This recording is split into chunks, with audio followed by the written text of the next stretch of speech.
네, 뉴스인사 프라임 시사평론가 이승원입니다. 오늘 목요일이죠. 오늘은 쇼미더 민심, 네, 민심을 통해서 정치 현안을 알아보는 시간을 마련했습니다. 제가 기다리던 두 분이 드디어 나오셨어요. 박영식 에디터 그리고 신은규 변호사님 환영합니다. 네, 안녕하세요. 반갑습니다. 저녁에만 뵙다가 어제 뵈니까 다들 눈이 부어 있어요. 살짝 앞이 얼굴도 좀 부어 있습니다. 네, 우리 세 명 다 얼굴이 부어 있어요 지금. 네. 붓기가 빠지는 방송. 네, 방송 끝날 때쯤 붓기가 이제 빠지더라고요. 항상 그렇더라고요. 네네네. 맞아요. 집에 갈 때쯤 되면 좀 멀쩡해지고. 네, 실시간으로 붓기 빠지는 거 여러분들 확인하실 수 있을 것 같습니다. 일단 1박 3일 이거 너무 강행군 아니에요? 이재명 대통령 오늘 오전 1시경에 도착해서요. 새벽.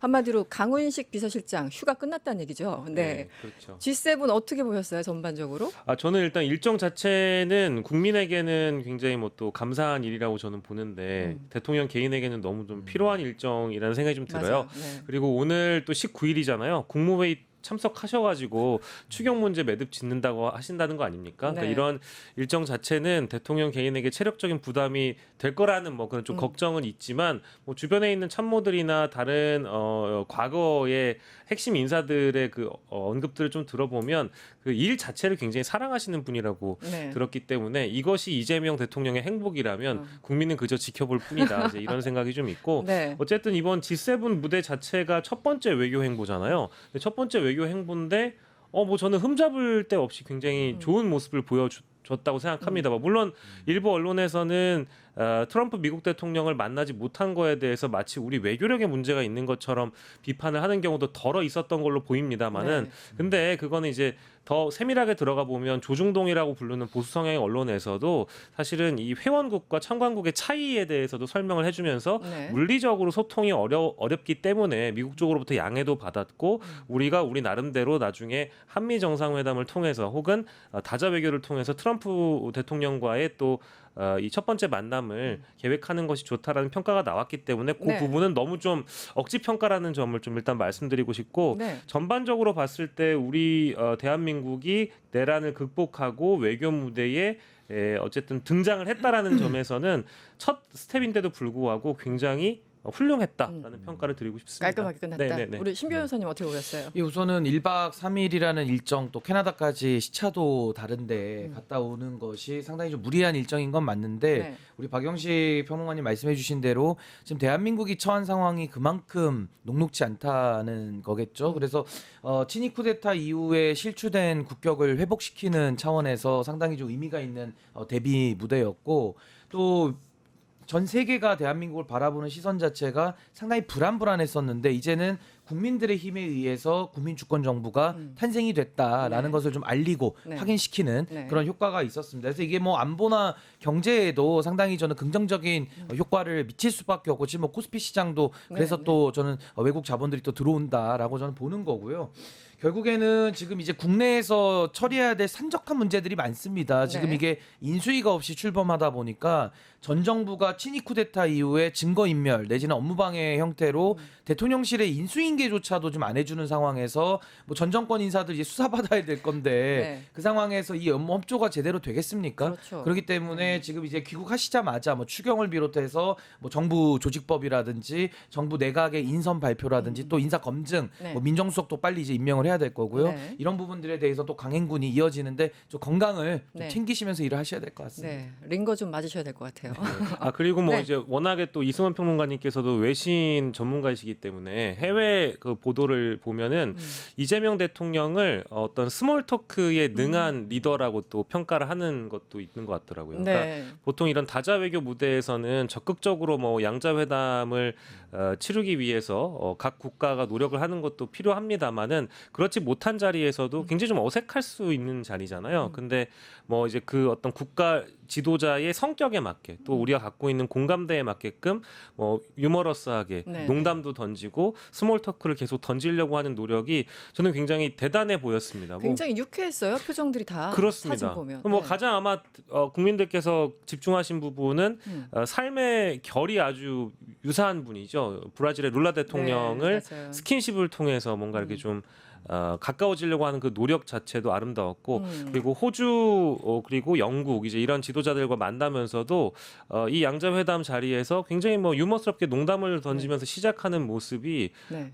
저는 이분이 첫 대통령을 처음 하신 거고 네, 첫 외교를 하는데 이 정도면은 다른 외교 행보에서도 좀 걱정을 덜어놔도 되겠다라는 네. 생각을 좀 했습니다. 네. 네. 아니 그나저나 신인규 변호사님, 네. 이재명 대통령이 영어를 잘 하십니까? 글쎄요, 뭐 네, 기본적인 회화 정도는 법전. 하시지 않을까요? 네, 저 보면서 네. 또 이분 머리가 워낙 좋으시잖아요. 네, 그래서 네. 법전 외우듯이 뭔가를 이렇게 대화를 외우고 가신 게 아닐까. 그래서 저는 굉장히 그 자연스럽게 포옹하고 뭐 인사하고 어깨 툭툭 치고 농담하는 그런 모습들이 굉장히 좋더라고요. 어떻게 보셨어요? 근데 뭐 저도 사실 영어를 뭐 제가 뭐 프론틀리하게 구사하는 건 아닙니다만은 네, 기본적인 회화 정도는 네. 암기하면 네, 네. 원래 영어라는 게 다 암기로 그렇죠. 시작을 하는 거니까 네. 반복 학습을 통해서 하는 거니까요. 그래서 아마 이재명 대통령께서 그런 뭐 잘잘잘잘한 그런 이야기 정도는 좀 직접적으로도 뭐 영어를 통해서 뭐 가능했을 걸로 좀 보여지는데 준비하신 것 같아요. 예, 근데 저는 이번에 G7에서 가장 얼굴이 핀 사람 제가 2명을 지목하면 누구죠? 남아공의 라마포사 대통령 이분이 윤석열 전 대통령과도 만났고 이번에 이재명 대통령과도 만났는데 너무 표정이 달라요. 그래서 그 사진. 전과, 예, 전과 네. 후가 다르고요. 네, 저 민망한 사진.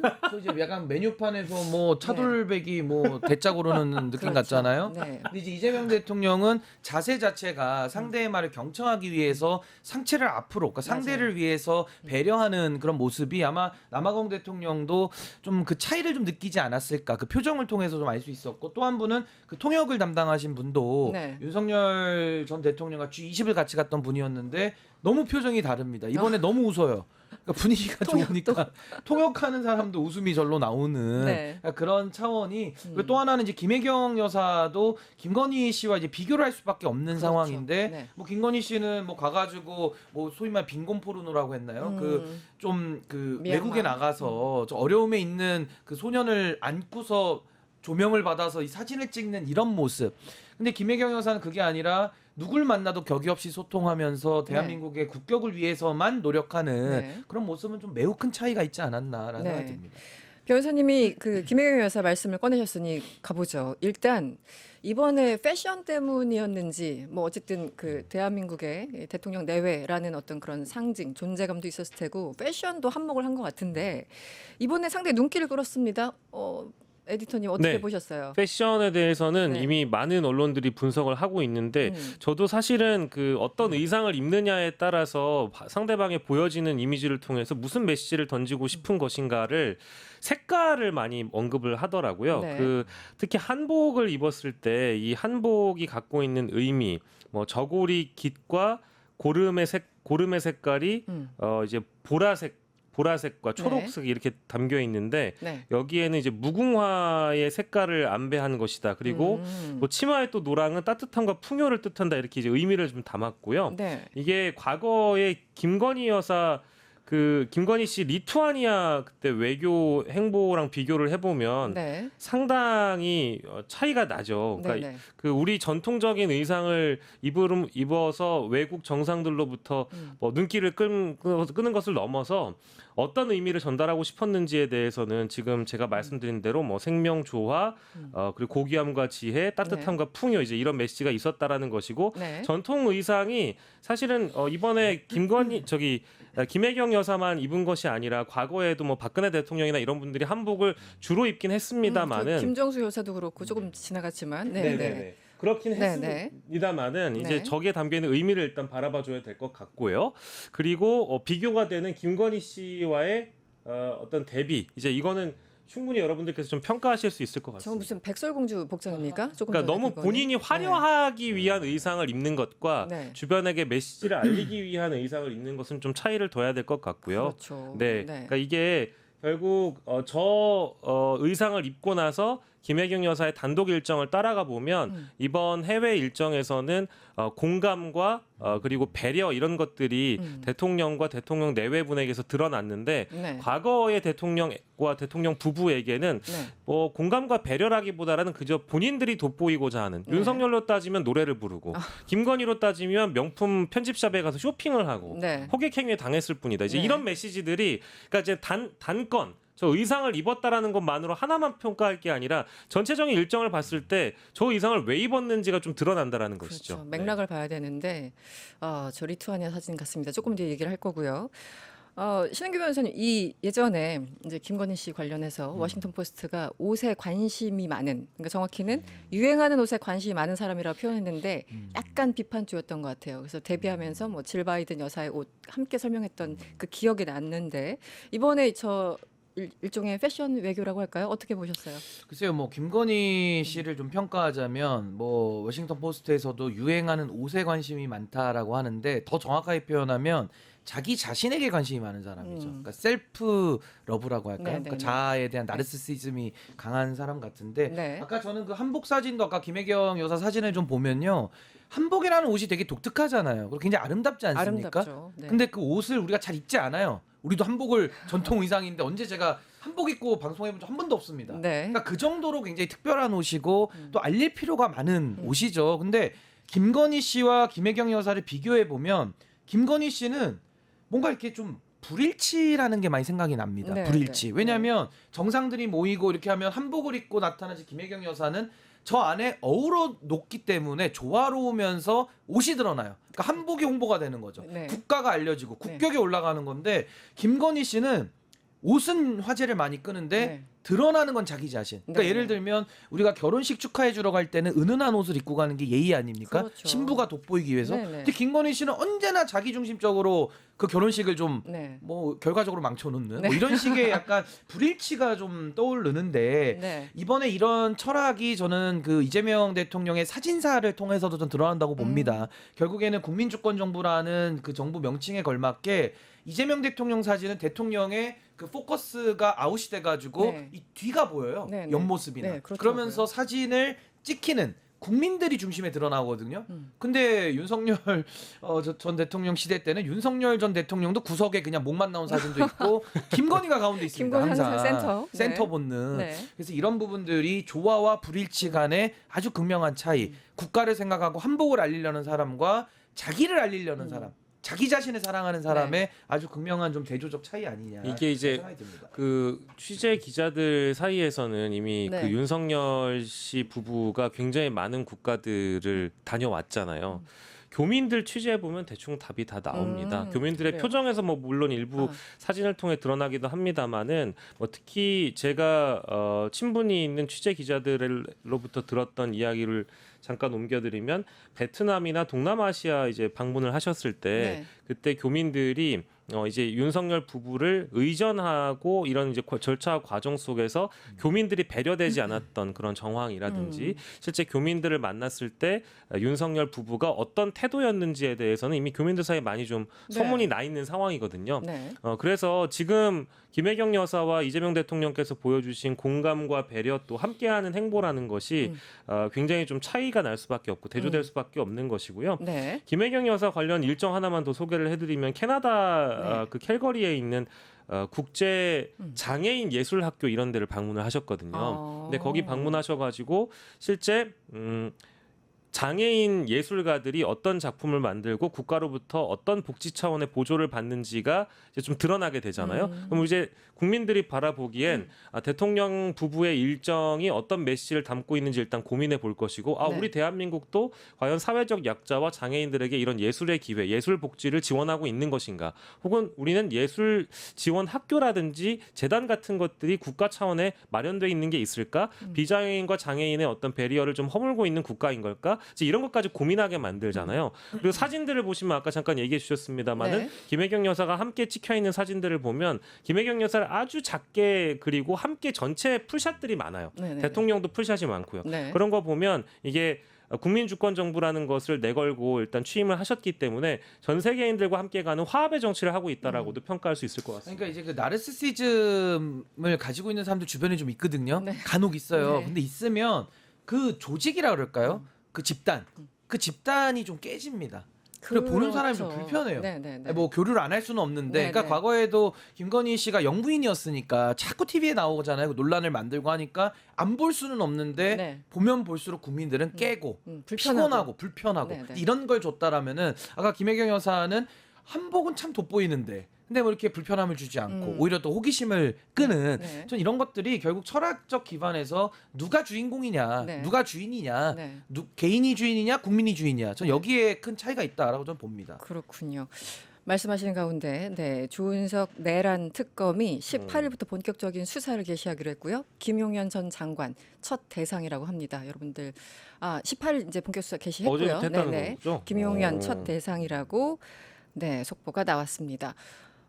그 아까 잠깐 사진이 지나가긴 했는데 말씀하시니까 그 리투아니아 명품 매장 갔을 때 전 요즘 이제 다시 생각해 보니까 이때 유일하게 자기 돈 쓴 순간이 아니었을까? 차라리 미담에 가깝다 이런 생각도 해봤는데 그때 어떠셨어요? 그 경호원들 앞뒤로 대동하고 거의 막 도시를 비우다시피 하면서 명품 거리를 걸어 다녔잖아요. 어떤 근데 느낌이셨어요? 그때도 자기 돈 썼는지 그것도 한번 알아봐야 될 것 같아요. 그렇군요. 그냥 관봉도 건진한테 막 5천만 원씩 넘어가고 이런 거 보면은 그러네요. 죄송합니다. 네, 그래서 그것도 한번 좀 따져는 봐야 될 것 같고 네. 그리고 지금 이제 김건희 특검에서 가장 핵심적인 수사 부분이 뇌물이잖아요. 네네. 하도 그 받아먹은 게 지금 많아가지고 그 보면은 뭐 윤핵관들의 부인들도 뭘 이렇게 줬다라는 네네. 얘기 내지 뭐 통일교 뭐 종교단체도 나오고요.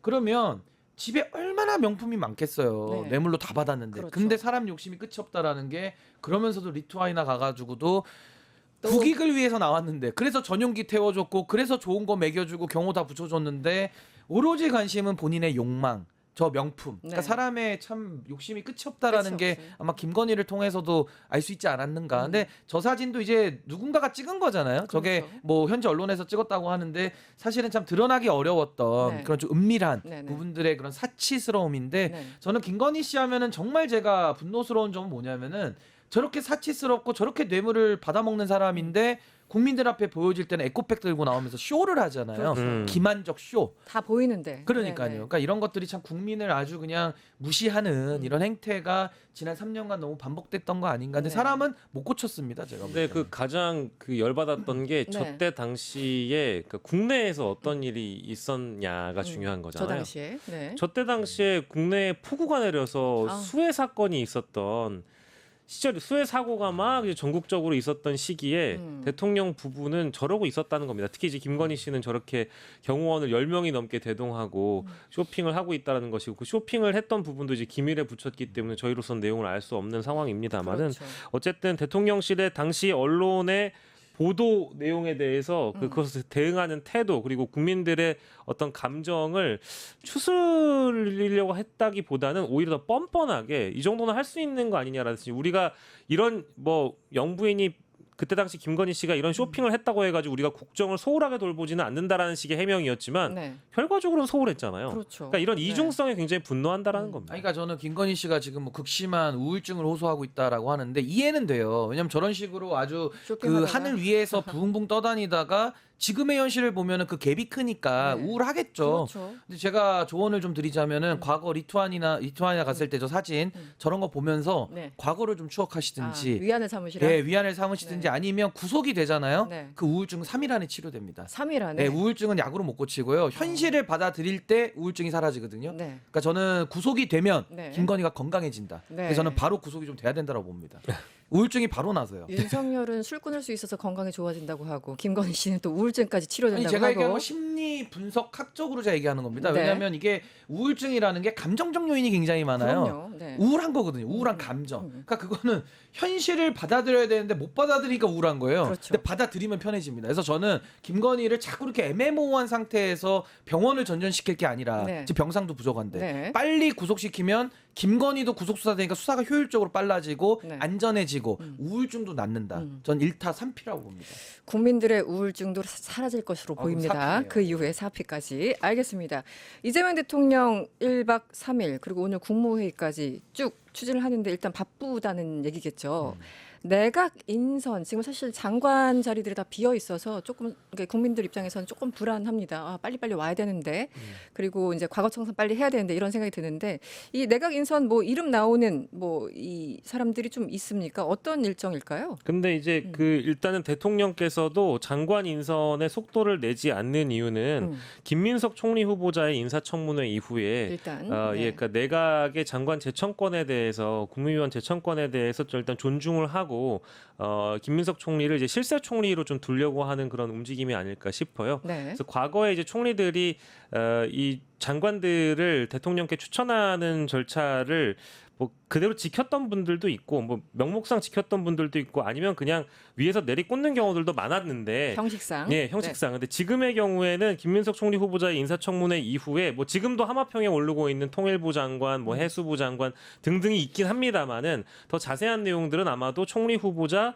국회 인준 이후에 아마 더 전반적으로 내각 인선들이 마무리되지 않을까 싶고요. 네. 뭐 지금도 사실은 확정됐다. 이제 내정이 아니라 언론이 보면 뭐 정동영 통일부 장관 같은 경우에 거의 확정됐다시피 이렇게 얘기가 그렇습니까? 나오고 있는 그런 상황인데 정말 정확하지 않으면 이런 얘기는 나오지 않을 것 네, 같은데 네, 언론에서 일부 뭐 기획재정부, 뭐 외교부, 산업통상자원부 이런 장관 자리는 아직 채우질 못했고 하마평도 사실 이제 조심스럽게 나옵니다. 왜냐하면 네네. 이분들이 뭐 너댓 명씩 이름이 거론되는데 그 중에 특히 산업통상자원부나 네. 이런 쪽은 국토부 쪽 이런 쪽은 신설된 자리를 원하시는 분들이 더 있다고 하더라고요. 기후에너지. 네, 맞아요. 기후에너지 장관이나 이런 분들 이런 자리를 더 원하시는 분들이 계셔서 그럴 수 있겠네요. 사실은 그거 훨씬 더 세 보이잖아요. 일단은. 왜냐면 어쨌든 신설되면. 대통령의 공약도 보면은 네. 기후 에너지 쪽에 힘을 많이 실어놨기 그렇죠. 때문에 네. 예산도 예산이고 뭐 권한도 권한이고 이쪽에 많이 줄 것 같다 보니까 기존의 자리보다는 다른 자리를 원하시는 분이 많아서 어쨌든 하마평에 올라온 이름들은 그저 하마평일 뿐이고 확실한 이름이 공식적으로 발표가 돼봐야 알 것 같은데 그 시점은 김민석 총리 후보자 인준 통과 이후다. 네. 아마 그렇게 될 것 같습니다. 그럼 바로 김민석 국무총리 후보자 얘기로 가보죠. 24일, 25일 이렇게 예정돼 있습니까? 양일간. 그런데 지금 국민의힘에선 최선을 다하고 있는 것 같아요.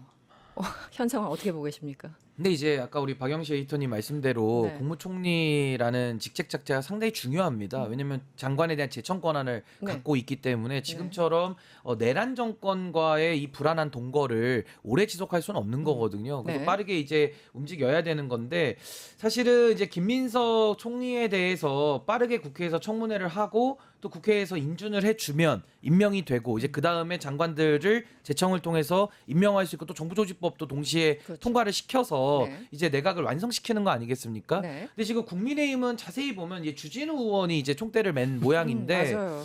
김민석 의원이 당시 이제 수석 최고위원 할 때 내란 상황, 그러니까 그 윤석열의 계엄도 예언을 했고 또 거기에 대해서 또 많은 공을 세우셨어요. 그러다 네. 보니까 정권을 빼앗겼다라는 좀 사감 네. 내지는 감정이 좀 담긴 인신 공격적 검증. 많이 담긴. 예, 좀이 여기에 아니라. 너무 좀 몰입하는 거 아니냐. 네. 그 제가 뭐 열심히 하는 것까지 뭐 열심히 하지 마라 이렇게 얘기할 건 아닌데 국가를 위해서는 이게 좀 도움이 되는지 생각해봤으면 좋겠습니다. 물론 사람이 흠이 없을 수는 없거든요. 네. 근데 그 결격 사유에 대해서 법적 위반 사항이냐 아니면 도덕적 정치적 부담이냐를 우리가 구별을 좀 해야 될 것 같고요. 네. 지금 김민석 총리 후보자 사안은 법적 위법 사안은 아닌 것 같습니다. 그러니까 도덕적 흠결 내지는 어떤 뭐 예를 후원자가 있다 해서 그 후원자가 그럼 앞으로 총리가 취임되면 어떤 뭐 막후 실세 역할 하는 거 아니야 이런 불안감이거든요. 네, 네. 그럼 거기에 대해서 김민석 후보자가 담보책을 제시하고 대안을 제시하고 국민을 설득하면 네. 또 될 일이거든요. 네. 근데 여기에 대해서 무슨 뭐 가족들을 다 부른다 뭐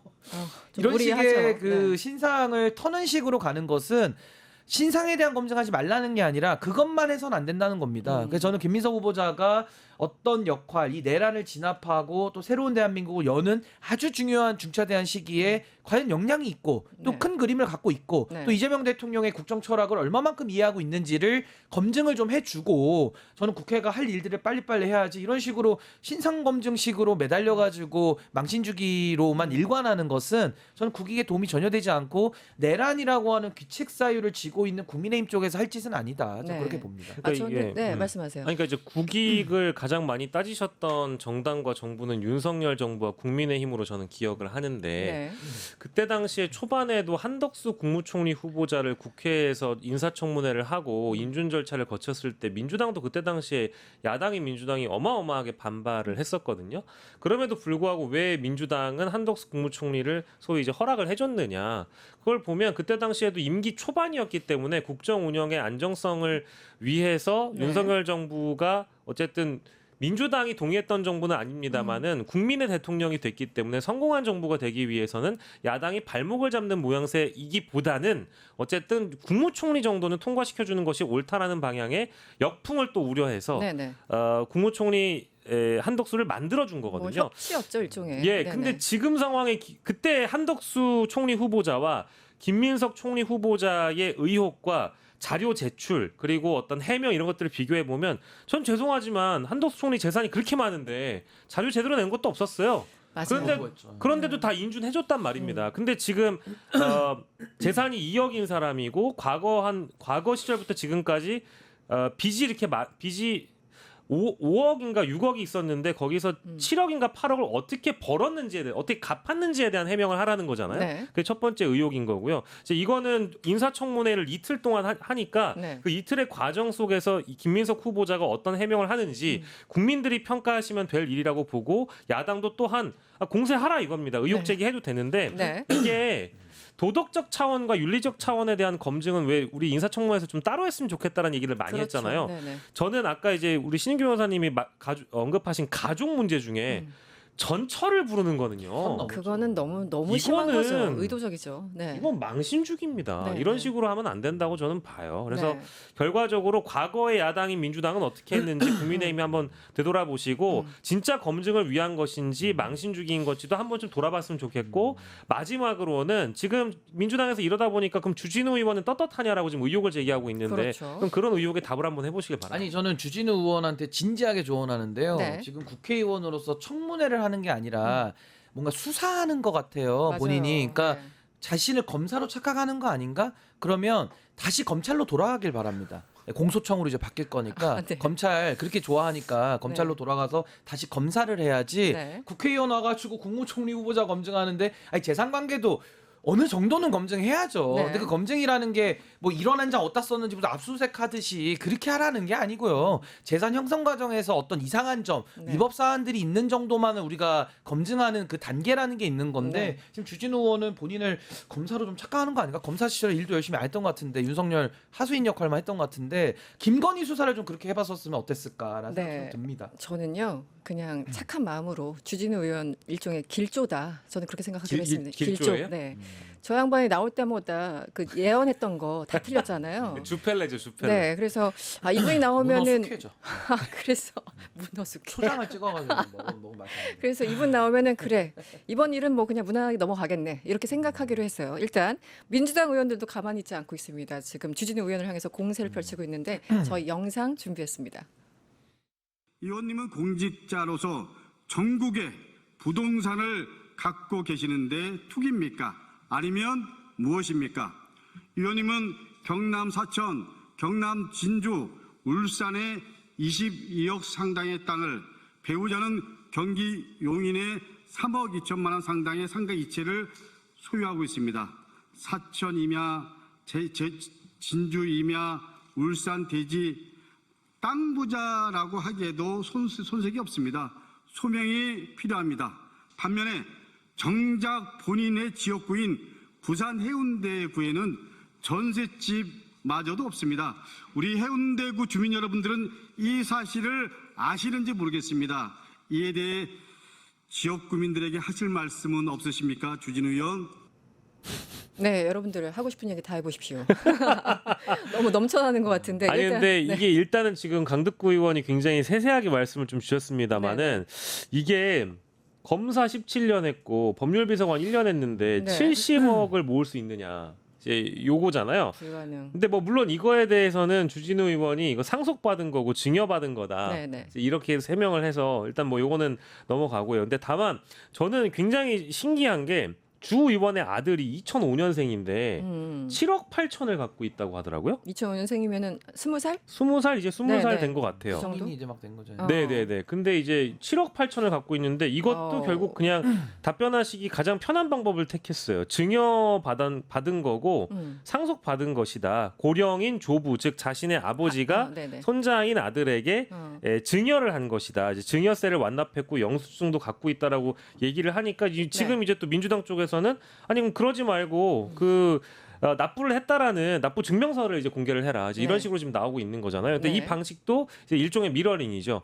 이제 김민석 후보자에게 자료 요구를 했던 부분이 뭐 일부 공개가 되면 그걸로 부족하니까 더 내라 이렇게 요구하는 방식을 똑같이 지금 채택하고 있다라고 보고요. 네. 그러니까 이른바 이제 되치기를 당했다고 봐야 될 것 같습니다. 그렇죠. 네. 다만 근데 이런 대목들은 소상하게 설명해서 실제 뭐 국회의원이 돈이 많은 사람이 뭐 주진우 의원만 있겠습니까? 더 많은 분들도 있겠습니다만은 있죠, 있기는. 네. 중요한 건 이해가 되지 않는 부분들에 대해서 국민을 납득시킬 의무는 국무총리 후보자인 김민석 후보자나 국회의원들도 공직자이기 때문에 마찬가지다라는 그렇죠. 것을 지금 지적하고 있는 겁니다. 네, 아니 그러니까 저는 이게 지금 강덕구 의원이나 민주당의 전략은 네. 주진우라는 자가 자격이 있냐 이제 그 얘기를 다시 되치기로 물어보고 그렇죠. 있는 건데 네. 저는 청문회에서 우리가 알고 싶은 건 그거잖아요.